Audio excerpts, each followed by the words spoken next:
فرماتے جا اس دیہاتی کے پیسے دے یا۔ حضرت ابو ہریرہ کہتے ہیں جب حضور غم امت میں پریشان ہوتے تھے نا تو ہمارا دل کرتا تھا کاش آج وہ آ جائے، وہ آئے گا تو حضور کو ہنسائے گا، دل کرتا تھا آج وہ آ جائے۔ کہتے ہیں ایک دن نبی کے، یہ مسند امام احمد بن حنبل میں بھی موجود ہے، فرماتے ہیں ایک دن وہ بازار میں کھڑے نا، مدینے کے بازار میں کھڑے کچھ خرید رہے تھے۔ ہمارے یہ بڑا آسان ہے، آپ تھوڑے تگڑے ہو کے رہیں، بولیں ذرا کم، سخت مزاج رہیں، دنیا خود بخود ڈرے گی، لیکن یہ اصل نہیں ہے۔ اصل یہی ہے کہ آپ محبت بانٹیں، آپ پیار کریں۔ ٹھیک ہے فضولیات اور لغویات سے بچنا چاہیے، لیکن اس طرح کا معیار بنا لینا کہ اپنے بھی کوئی بات نہ سنا سکے، کوئی قریب ہی نہ آ سکے، کسی کو یہ طاقت ہی نہ دینا کہ وہ اپنا آپ کے ساتھ مل کے کوئی اظہار محبت کر سکے، یہ معیار نہیں ہے۔ ایک دن وہ چوک میں کھڑے کچھ خرید رہے تھے تو اللہ کے حبیب تشریف لائے، حضور نے نہ دیکھ لیا کہ انہوں نے نہیں دیکھا حضور کو، نبی کریم پیچھے سے تشریف لائے دبے پاؤں۔ کبھی دیکھا ہے کوئی مرید کے ساتھ اس انداز میں چوکوں میں اس طرح پیار کرے؟ محبوب پیچھے سے آئے اور آنکھوں پہ ہاتھ رکھ دیا، فرمایا بوجھ بھلا میں کون ہوں، بتا بھلا میں کون ہوں، بول۔ حضرت ابو ہریرہ کہتے ہیں انہوں نے نا اپنی کمر پیچھے کی اور حضور کے علم نشرہ کے سینے سے رگڑنے لگے، عرض کرنے لگے یا رسول اللہ آپ تو 7ویں گلی سے گزرے تو پتہ چل جاتا ہے میرے حبیب گزر رہے ہیں۔ حضور یہ کوئی بھلائی جانے والی چیز ہے؟ تو 7ویں گلی سے، 7ویں، اور حضور مجھے کوئی بھلا سکتا ہے؟ مجھے؟ وہ خواجہ غلام فرید صاحب نے محبوب کی بارگاہ میں بڑے ادب سے کہا تھا، کہنے لگے تن تندور ہڈاں دا بالن تے اسی ہاواں نال تپایا، کپ کپ مکیاں پیڑے کیتے اتوں عشق پلیتھن لایا، تن دا سالن من دی ہانڈی لون صبر دا پایا، غلام فریدہ وے میں ساری تیری تینوں اجے یقین نہیں آیا، غلام فریدہ وے میں ساری تیری تینوں اجے یقین نہیں آیا۔ نبی کریم کی پشت سے رگڑنے لگے اپنی پشت، حضور کے علم نشرہ کے سینے، حضور 7ویں گلی سے گزرے تو پتہ چل، حضور نے محبت فرمائی۔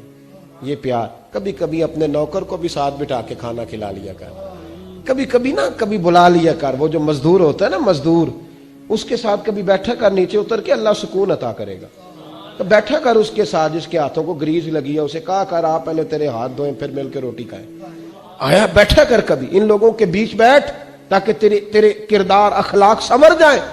محبوب پاک نے نا ہاتھ تھاما اور محبت کرنے لگے اور یوں فضا میں ہاتھ بلند کر کے فرمایا یہ میرا غلام ہے، میں نے بیچنا ہے، کسی نے کوئی خریدے گا؟ چوک تھا نا، غلام بکا، کوئی خریدے گا؟ پہلے محفل میں ہنسی تھی، خوبصورتی تھی، جب کہا نا کوئی خریدے گا تو محفل میں درد آ گیا، سوز آ گیا، صحابی نے رونا شروع کر دیا۔ محبوب نے فرمایا دیوانے روتے کیوں ہو؟ عرض کی حضور نہ رنگ ہے نہ روپ ہے، نام تک نہیں لکھنا آتا، میری کیا قیمت ہے، کون خریدے گا؟ جب ان کی آنکھوں میں آنسو آئے تو حضور بھی روئے، ان کا سینے کے ساتھ سینہ ملایا اور محبوب فرمانے لگے رونا بند کر، جسے میں بیچوں وہ اللہ کی نظر میں بڑا قیمتی ہوا کرتا ہے، اللہ کی نظر میں بڑا قیمتی ہوتا ہے، بند کر رونا۔ قرآن تیری رحمت کا دیوان نظر آیا، آقا تیری صورت تیری سیرت کا انبان نظر آیا، مازاج ہیں آنکھیں تو والشمس ہے تیرا روح ناصر، قرآن کے چہرے پہ قرآن نظر آیا، قرآن کے چہرے پہ قرآن نظر آیا۔ اپنا معیار زمانے سے جدا رکھتے ہیں ہم، تو محبوب بھی محبوب خدا رکھتے ہیں، اور ہم سب اس بات پر اعتقاد رکھتے ہیں کہ حضور اپنے غلاموں کو یاد رکھتے ہیں۔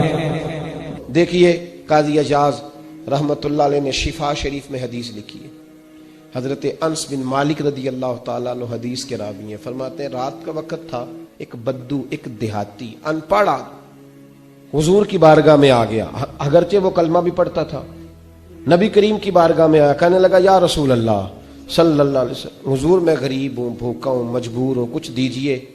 نبی کریم نے دیا، اور حضور جس کو ایک قطرہ دیتے تھے نا اس کی کئی نسلوں کی بھوک ختم ہو جایا کرتی، کئی نسلوں کی بھوک چلی جاتی، کئی نسلوں۔ یہ جب سے لوگوں نے جیبوں پہ نظر ڈالنی شروع کی ہے نا، بھوک بڑھ گئی ہے، بندوں کی جیبوں پہ جو نظریں رکھتے ہیں تو بھوک بڑھ گئی ہے۔ جب سے